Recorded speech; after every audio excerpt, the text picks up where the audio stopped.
funny to me that you can do way more time for crack than you can for cocaine. Well, I don't know anybody that sold crack that didn't have cocaine. Picture that. Right. But that's what they do because who's according to society, who's the crack dealers and the crack users? Black folks. Who uses cocaine? Rich, upper class society people that got a little money. We don't want to put them away. That is politics and all of this stuff, man. I mean, if we start opening our eyes, things can change because we can go, man, that ain't even right, dude.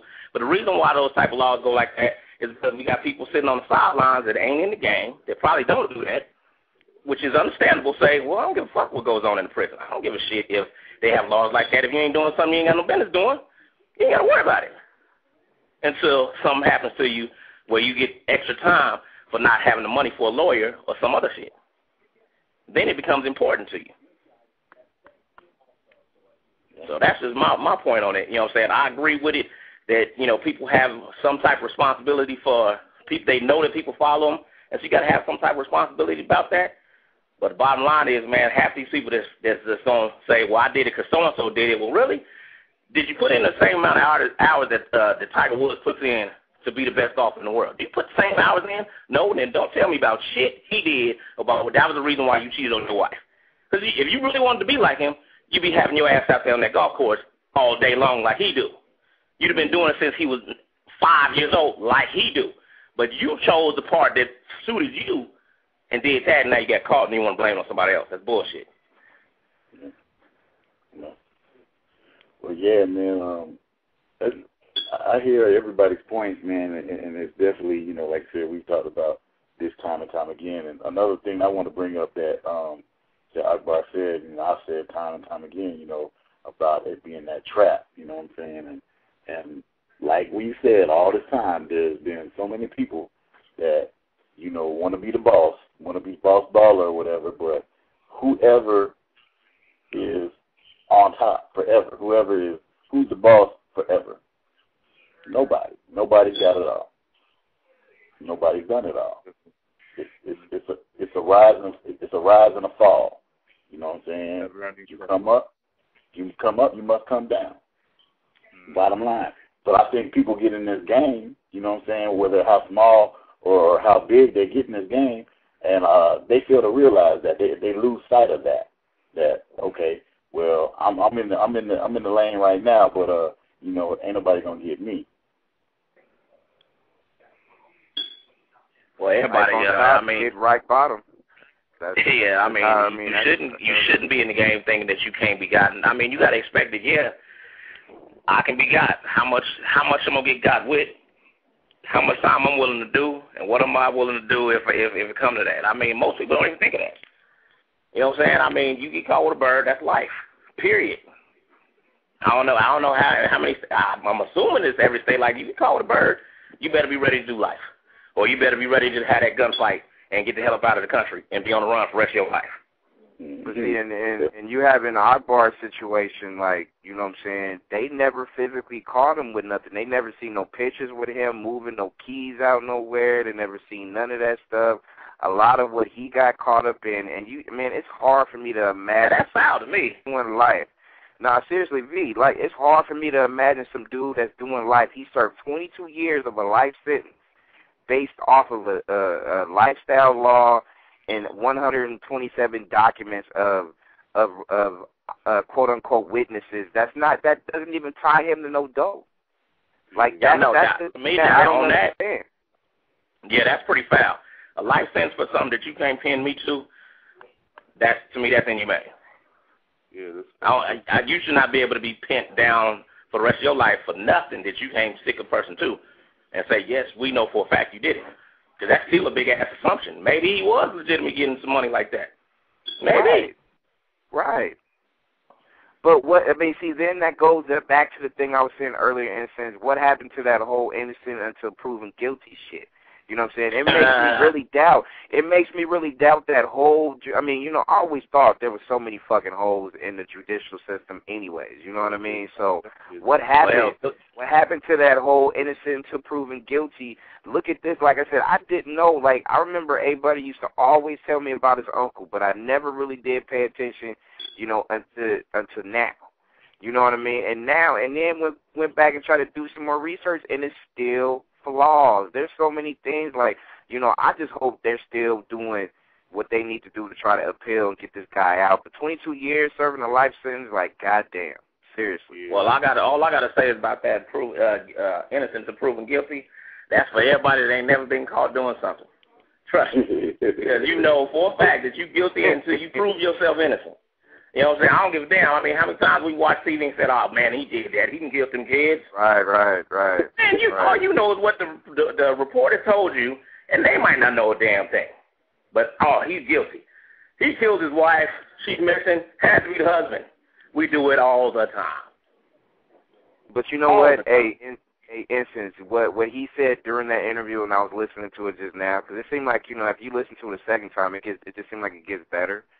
So what he said, like, during that time, like, you know, he was like, you know, well, what if, you know, him and, you know, Akbar and Nscinse was doing their thing, and, you know, you told him, hey, you know what, I'm about to move these keys over to XYZ, and, you know what I'm saying, and then find out later, like, you know, his word against you is just like having proof. You know what I mean? So, right. Yeah, I mean, so, and to me, that's alarming to me, because I mean, what if there is a group, and there can be groups of people that can conspire against you to bring you down? So what happens when you get them 20, 10, 20, 25, 30, 127 people that's going to say, hey, you know what, we want to take this dude out for whatever reason. Let's just go ahead and say he did something one day to somebody, and then let's go ahead and document that and write it down. You're guilty. So, you know, that's what I mean. I don't understand. I don't give a fuck what state you in or what city you in or whatever. That's not justice. And this is federal, so it's nationwide. I don't agree with that. That's a cold law there. I mean, you got to think about it, though. A lot of these people that's innocent is pleading guilty now. Public defenders tell them to take a plea. You're not going to win in trial. But I'm innocent. Why do I have to plead guilty? Yeah. You see what I'm saying? The system has changed a lot. I mean, this is not something that's just luck, or, you know, it just happened that way coincidentally. This is something that was strategically planned throughout years, you know, and I'm not trying to bomb the government or bomb the justice system, because I know a lot of things that I'm not going to say on the air. But at the same time, you just have to realize what's going on. I mean, people need to crack these black law books. If you about reading, then don't read just the Source magazine. I mean, pick up a book. Like, there's a lot you can learn just on your own, self-educating about laws and how to represent yourself in court, you know. I took a lesson from a couple guys out here. I watched how they fought the justice system on their own, and they're Moors. You know, I'm not Moorish in any way, shape, or form. I'm not, you know, promoting that or denouncing it.